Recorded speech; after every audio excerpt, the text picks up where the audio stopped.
반갑습니다. 지금부터 신체활동 지원의 섭취 요양 요점 정리 시작하겠습니다. 신체활동 지원이라 함은 대상자에게 직접적으로 서비스를 제공하는 것입니다. 그렇기 때문에 항상 서비스를 제공할 때 대상자 중심으로 요양보호를 하셔야 해요. 몇 가지 원칙이 있습니다. 무엇이든지 강제로 하지 않습니다. 항상 대상자에게 동의를 구하고 하고요. 그 다음에 대상자가 수면을 하고 있을 때 방해하지 않습니다. 수면 도중에 기저귀를 보는 등 그런 행위는 하지 않습니다. 또 하나 억제대 묶어놓는 거죠. 억제대를 하지 않습니다. 억제대를 하게 되면 근육도 위축되고 그 다음에 혈액순환이 안 돼서 욕창도 잘 생기고 관절도 굳게 돼요. 여러 가지 부작용이 있겠죠. 그 다음에 겨드랑이를 잡아 올리지 않는다라고 했는데 겨드랑이를 잡아 올리게 되면 어르신들은 모든 관절이나 인대 부분이 노화에 의해서 탄력성도 많이 떨어지고 근육도 약해져 있기 때문에 잘못하면 탈골될 수 있어요. 그래서 요 네 가지 지켜주세요. 그 다음은 대상자를 대하는 원칙에 대해서 한번 얘기해 볼게요. 자, 대면하기, 말하기, 만지기, 일어서기 네 가지를 얘기할 건데요. 먼저 대상자를 만났을 때는 항시 대상자의 눈높이에서 요양보호사가 서야 되고요. 옳은 방법으로 해라 라고 했는데 옳은 방법은 눈높이에서 정면으로, 측면으로 절대로 보지 않고요. 위에서 아래로 내려다보지 않고요. 눈 마주치면 2초 안에 안녕하세요 어르신 하고 말을 겁니다. 그 다음에 말하기 들어갈게요. 대상자가 노화로 인해서 아니면 치매로 인해서 아무 말 없이 계속 있다 하더라도 요양보호사는 계속 말을 하셔야 해요. 어르신 제가 이 치아 닦아드릴게요. 의치 정리해드릴게요. 라는 식으로 긍정형으로 항상 이야기를 하셔야 해요. 그리고 만약에 어떤 질문을 하였을 때는 이야기를 하고 난 다음에 최소 3초는 기다려 주셔야 돼요. 어르신이 생각할 기회를 주셔야 되거든요. 자, 그 다음에 만지기 들어가겠습니다. 자, 어르신을 만질 때는요. 한 손으로 손가락에 힘을 줘서 만지시면 절대로 안 돼요. 두 손을 대상자의 몸 밑으로 천천히 받쳐서 그리고 손 전체로 접촉을 하셔야 되고요. 그래야지만 존중하는 감정이 들고요. 대상자는 본인 자신이 이 요양보호사에게 존중받고는 있구나라는 느낌을 받게 되고요. 그리고 강압적인 느낌을 안 받게 된답니다. 그 다음에 일어서기예요. 이거 중요하죠. 하루 최소 20분 이상은 서 있게 합시다 라고 했는데 그게 만약에 여의치 않다라면 세수하는 동안이나 아니면 치아 닦는 동안이란만이라도 2, 3분이라도 서 있게 한다면 대상자는 스스로 움직일 수 있는 기간이 훨씬 길어질 거예요. 어르신들의 건강 상태를 보기 위해서는 그 식사하시는 그런 요인들을 전반적으로 확인하셔야 해요. 그래서 섭취요양보호의 일반적인 원칙으로 대상자가 만약에 식사할 때 사례나 구토, 청색증 등을 굉장히 주의 깊게 가라라고 했는데 왜냐하면 노화가 됨으로써 삼킴 근육이 많이 떨어집니다. 그러다 보니까 식사할 때 물 같은 종류가 아니면 국 같은 종류가 점성이 낮은 것들이 사례를 많이 유발해요. 그래서 사례가 생기거나 만약에 토하고 그리고 얼굴이 새파래지고 숨을 못 쉬면 굉장히 큰 사고가 발생하게 되겠죠. 그런 것들 주의 깊게 관찰해 주시고요.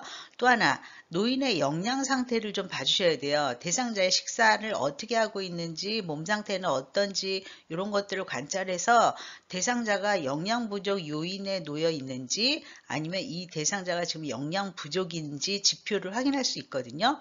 영양 부족 요인을 본다면 계속적으로 적은 식사량을 먹는다면 영양 부족이 올 거고요. 그리고 영양적으로 불균형적인 식사도 장기적으로 영양 부족이 올 거예요. 또 하나 어떤 약물을 사용하게 되면 이 약물에 대해서 장기적으로 어떤 부작용이 항시 있거든요. 그래서 대상자들은 약물을 많이 사용하기 때문에 약물에 대해 많이 사용하시는 분들은 꼭 입맛이 없다고 얘기를 해요. 그리고 또 하나 식욕부진이죠.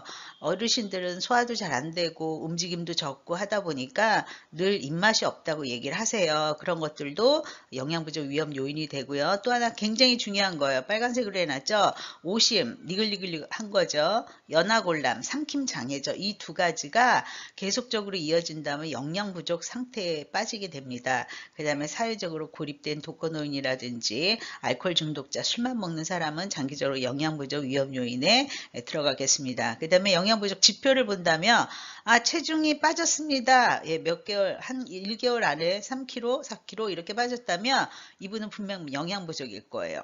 신체 기능이 굉장히 봤는데 마르고 약해 보이고 그리고 기능 자체가 저하됐다 그러면 아, 영양 부족이구나 라고 확인할 수 있겠고요. 굉장히 피곤한 것도 영양 부족이에요.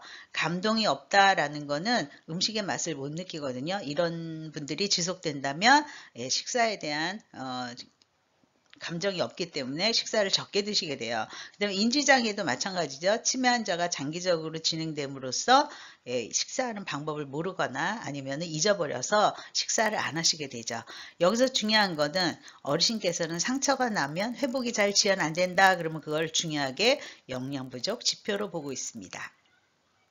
자, 대상자에게 어떤 식사를 줄 것이냐라고 선택을 하려면은요, 이 지표를 삼아야 돼요. 씹거나 삼키는 능력. 네, 여기 적혀 있지는 않는데 설명하면 나올 거예요. 자, 일반식 그러면 치아가 문제가 없으니까 잘 씹는 거죠. 예, 소화가 잘 시킨다라는 건 삼키서 소화를 잘 시킨다. 그러면 일반식. 잘게 썬 음식 그러면 치아가 적어요. 하지만 삼키는 데는 문제가 없다. 그러면 잘게 썰어주고요. 갈아 만든 음식 그럼 이거 중요해요. 삼키기 힘든 대상자, 연화곤란 대상자, 저작이 능력이 저하된 대상자들은 꼭 갈아줍니다. 갈아준 것도 삼키기가 힘들어하면 우리가 쉽게 알 수 있는 미음이라고 하죠. 미음을 주는데 미음은 두 가지 종류가 있어요. 입으로 먹는 경구유동식, 자 코에 관을 끼워서 주는 경관유동식. 경관유동식 하는 경우는 만약에 의식이 없거나 그리고 삼키는 능력이 없는 대상자한테 많이 시기를 주게 되죠. 다음은 식사 자세예요. 올바른 식사 자세, 저랑 많이 공부하셨죠? 자, 턱을 앞으로 숙이세요. 당기는 거죠. 의자는 꼭 등받이가 허리 이상, 등까지 있어야 되고요. 반드시 팔걸이 있어야 됩니다. 발은 바닥에 닿아야 되고요. 앉았을 때는 안쪽 깊숙이 앉으셔야 돼요. 그리고 식탁의 위치는 배꼽 부위, 그리고 식탁에 앉았을 때, 그리고 앉는 자세는 의자를 바짝 당겨서 팔꿈치가 식탁 위에 올릴 수 있도록 가깝게 앉고요. 자, 만약에 이렇게 앉은 자세가 안 될 때는 침대 머리를 올려주셔야 되는데요. 예, 30에서 60도 좋고요. 보통 우리가 식사할 때 반자위, 그래서 45도 많이 하죠. 이럴 때도 머리를 앞으로 숙이고 턱을 당길 걸 좀 권장을 드리고요. 편마비 대상자가 만약에 누워서 식사를 해야 된다 그러면 한쪽이 마비죠. 마비 쪽으로 누워서 식사를 하면 안 돼요. 그러면 건강한 쪽을 밑으로 옆으로 눕게 해서 식사를 하고 마비된 쪽은 팔이 늘어지지 않게 베개나 쿠션으로 지지해줘라. 이렇게 말씀드렸었죠. 자, 대상자 식사 돕기의 기본 원칙에 대해서 하겠습니다. 자, 식사 전에 입맛이 없겠죠? 몸을 움직이거나 맑은 공기를 쐰다 그러면 여기서 있죠. 식욕이 증진된다. 요거 잊지 말아주세요. 대상자가 나 너무 입맛이 없어. 그럴 경우에는요. 평소에 좋아하던 음식을요. 조금씩 여러 가지를 준비합니다. 그 대신 이렇게 줘요. 반찬의 색깔을 보기 좋게 담아줘라. 그리고 어르신은 사례를 꼭 관찰하셔야 되거든요. 사례 예방법이 있어요. 4가지가 있죠. 가능한 앉아서 식사해라. 그리고 배와 가슴을 압박하지 않는 옷을 입어라. 그리고 삼킬 수 있는 양만큼의 적은 양을 줘라. 그 다음에 식사하기 전에 국물이나 차 등으로 목을 축이고 먹고 있을 때는 절대로 질문하지 않습니다. 그리고 수분이 적은 음식은 삼키기가 어려워요. 그러니까 수분이 좀 적당히 있는 것이 좋겠고요. 신맛이 강한 음식은 침이 많이 나와서 오히려 사례를 유발합니다. 식사에 대해서 기본 원칙을 알아봤으니까 식사 방법 가볼까요? 자, 대상자는 꼭 앉은 자세를 취하게 해준다. 아까 말씀드렸죠? 앉은 자세가 안 된다면은 상체를 올려주세요. 그리고 앉았을 때는 머리 숙이고, 그렇죠? 상체 숙이고, 턱은 목 쪽으로 당기십니다. 그래야지 기도로 음식이 넘어가지 않습니다. 누워서 먹을 때는 반드시 건강한 쪽을 밑으로 옆으로 돌려라 그랬죠. 그리고 나서는 얼굴은 요양보사 방향으로 봅니다. 가슴 압박하지 않는 건 앞에서도 나왔었고요. 숟가락 끝부분을 입술 옆쪽이에요. 그래서 요양보사들은 대상자 정면에서 식사를 주지 않고요. 옆쪽에서 서빙을 하게 됩니다. 그래서 입술 옆쪽에 대고 손잡이를 머리 쪽으로 하면 입 안으로 음식이 들어가겠죠. 국물 같은 경우는 굵은 빨대를 이용해서 스스로 마실 수 있게 하는데요. 이때 손가락 사이에 빨대를 꼭 끼워 주셔야 돼요. 식사 중에 대상자가 기침을 한다 그러면 어떻게 해야 될까요? 식사를 빨리 중단하시고 보고하셔야 됩니다. 편마비 쪽에 입안에 음식물이 좀 남아있다 그렇다면은 해보세요 한 다음에 두 가지로 해결하시면 돼요. 어르신 삼키세요 아니면 뱉어버리세요 라고 하시면 되고요. 편마비 쪽에 음식 찌꺼기가 더 많이 남거든요. 그러니까 구강 관리를 더욱더 철저히 하시면 되고요. 식사 후에 뒷정리 하신 다음에 어르신 30분 동안 앉아서 소화 좀 시키실게요 라고 말씀해 주시고요. 음식을 놓을 때는요. 어르신 국 그리고 반찬, 시금치, 콩나물 이런 식으로 해서 시계 방향으로 놓여져 있어요 라고 해서 시각이 저하된 어르신들이 시계 방향으로 어떤 음식이 놓여져 있는지 알 수 있게끔 설명해 주시기 바랍니다. 이번에는 경관영양에 대한 기본 원칙에 대해서 좀 설명해 볼게요. 경관영양을 하는 경우가 있어요. 빨간색으로 되어 있죠. 의식이 없는 사람도 살아가야 되기 때문에 콧줄을 끼고 식사를 드립니다. 그리고 얼굴에 부상, 수술, 그 다음에 손상, 마비가 있는 사람은 음식을 삼킬 수 없기 때문에 비관을 삽입을 하죠. 그리고 삼키기 힘든 사람들에게 적용하는 게 비관 영양입니다. 경관 영양이라고 하는 거죠. 자, 영양액을 주실 때는 보통 판매되는 영양액을 주시거든요. 유효기간을 꼭 확인해 주시고요. 영양 주머니는 밥그릇이나 마찬가지예요. 그래서 매번 깨끗이 씻어서 말려서 사용하시면 되고요. 요양보호사는 비관이 만약에 덜렁거리거나 빠질 것 같으면은 반창고로 고정해 주시면 될 것 같고요. 비관이 만약에 새거나 역류됐다 그러면 이게 비관이 흘러나온 거겠죠. 즉시 보고하시면 됩니다. 그리고 영양액은 절대로 실온으로 주시면 안 돼요. 체온 이상에 따뜻하게 주셔야 되고요. 1분에 50cc 이상은 주입되지 않도록 해야 돼요. 그러면 1초에 한 17방울 들어가는 거거든요.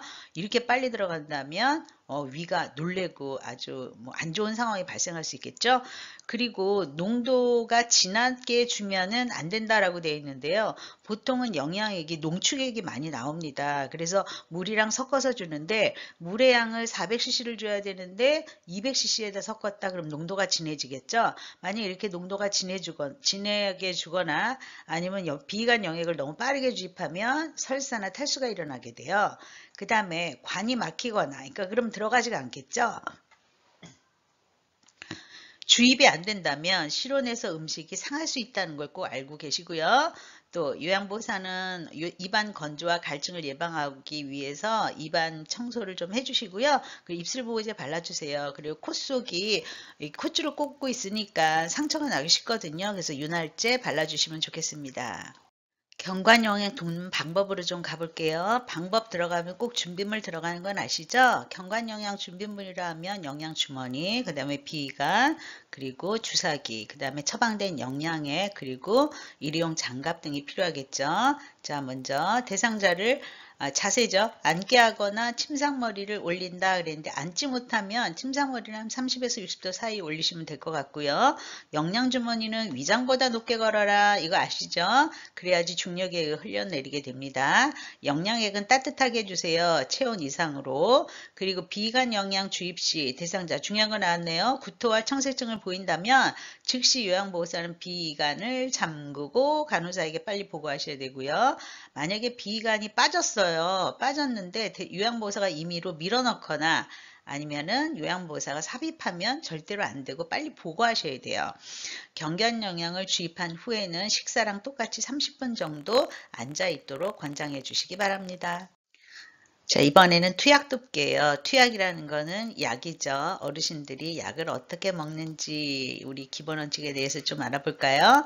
자, 일단 어르신 약 줄 기회가 생기실 거예요. 자, 정확한 약물이 먼저 필요하고요. 정확한 대상자에게 정확한 용량을 정확한 경로로 정확한 시간에 주시는 게 좋겠습니다. 그런데 약은 어떤 약이든지 항상 이상 반응이 좀 나타날 수가 있어요. 그래서 약을 드신 후에는 어떤 증상이 뭐 어떤 오심이나 아니면 어지럼증이나 아니면 피부에 뭔가 알러지가 있는지 이런 것들 확인해 주시고요. 모든 약은 약국에서 가져온 상태 그대로 투약해 주시기 바랍니다. 이거는 꼭 잊지 말아 주시고요. 그리고 요양보호사가 약을 임의로 갈거나 쪼개지 말라 이거 꼭 얘기했죠. 그렇지만 약에 분할선이 있는 거는 쪼갤 수 있어요. 예. 왜냐하면 약은 어디에서 녹게끔 만들어진지에 대해서 코팅이 다 다르거든요. 그래서 약을 갈거나 쪼개면은 어디서 분해하는지가 그 성분이 달라지게 돼요. 그래서 절대로 쪼개시면 안 되고요.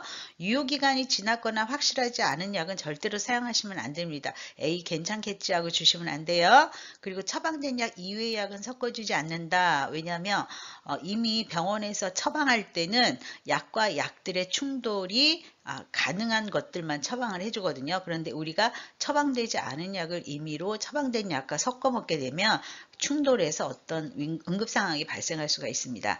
약을 만약에 잘못 복용한 것이 발견됐다 그러면 숨기지 마시고요. 즉시 시설장 관리 책임자 간호사에게 보고해 주시고요. 혈압약 그러면 중요한 약이죠. 이렇게 매일 투여해야 되는 약은 반드시 금식이라도 투약하셔야 됨을 잊어버리지 말아주세요. 투약 도끼 들어가겠습니다. 자, 경구약 그러면 가루약, 알약, 물약 세 가지가 있겠죠? 가루약은 이렇게 줘요. 숟가락 하나 사용할 수 있고요. 바늘을 제거한 주사기 사용할 수 있습니다. 알약 어떻게 주는지 알려드릴게요. 먼저 우리는 손에다 따랐죠. 그러면 절대 안 되고요. 약병에서 약뚜껑 잊지 마시고요. 그 다음에 손으로 옮기셔야 되는데 대상자 손에 옮겨주시는 게 좋아요. 대상자가 스스로 입안에 넣는 게 더 좋거든요. 하지만 대상자가 손을 덜덜 떤다 그러면 요양보호사가 직접 입에 넣어주세요. 그리고 한번 만진 약은 약병에 다시 넣지 않는다. 이거 중요하고요. 알약의 개수가 많다 그러면 한꺼번에 열알, 뭐 일과알 한꺼번에 주시지 마시고요. 두세 번에 나눠줘 주세요. 그 다음에 물약 들어갈게요. 물약은 뚜껑을 열잖아요. 그런데 뚜껑 위가 바닥으로 가도록 놓아야 돼요. 이거 중요해요. 왜냐하면 물약 같은 경우에는 뚜껑에 이렇게 묻거든요. 그런데 그걸 바닥에다 놓는다 그러면 바닥에서 어떤 오염된 물질이 뚜껑에 묻게 돼요. 그럼 다시 오염된 물질이 물약 안으로 들어가게 되거든요. 그래서 반드시 뚜껑을 열어 뚜껑의 위가 바닥에 가도록 하고 뚜껑의 안쪽은 위로 가도록 해야 돼요. 계량컵에 물약을 따를 때는 계량컵을 눈높이로 맞춰주시고요. 물약을 따를 때는 뭐 땡땡땡 어르신 한 번에 몇 cc 이렇게 한 라벨이 붙어 있겠죠. 그 라벨이 따르다가 젖으면 안 되잖아요. 그래서 라벨이 손바닥에 오도록 하고요. 라벨의 반대 방향 쪽으로 따르셔야 합니다. 안약 투여에 대해서 알아볼게요. 준비물은 멸균수나 생리식염수에 적신 멸균솜 필요하고요. 그리고 일회용 장갑 필요하고요. 처방된 안약 필요하겠죠. 먼저 멸균수나 생리식염수에 적신 멸균솜으로 대상자의 안약을 넣을 눈 안쪽에서 바깥쪽으로 먼저 닦아줘요. 그 이유는요. 다른 쪽 눈의 감염을 방지하기 위해서 닦아줍니다. 안약을 넣는 위치는 하부 결막낭 중앙이나 약간 외측 부위에 결막낭을 노출해서 1, 2cm 위에서 안약을 투여합니다. 안약이 코 안으로 들어가는 걸 방지하기 위해서 눈 안쪽, 코 양쪽을 비루간이라고 하죠. 비루간을 가볍게 눌러주셔야 합니다.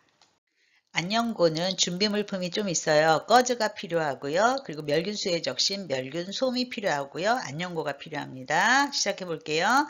자, 연고는요. 알루미늄 튜브로 많이 되어 있어서 이렇게 누르고 만지다 보면 연고가 많이 나와 있어서 뚜껑을 열면 연고가 이렇게 누렇게 찌든 경우가 많아요. 그래서 반드시 중요합니다. 처음에 나오는 거는 꺼즈로 닦아 버리시고요. 그리고 하부 결막낭 똑같아요. 안쪽에서 바깥쪽으로, 그러니까 눈 안쪽에서 바깥쪽으로 이렇게 해서 2cm를 짜 넣어 주셔야 되고요.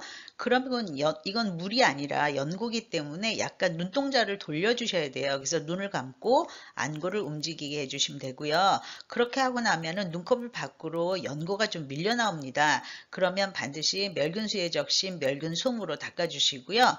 연고 뚜껑을 덮을 때도 멸균수에 적신 멸균솜으로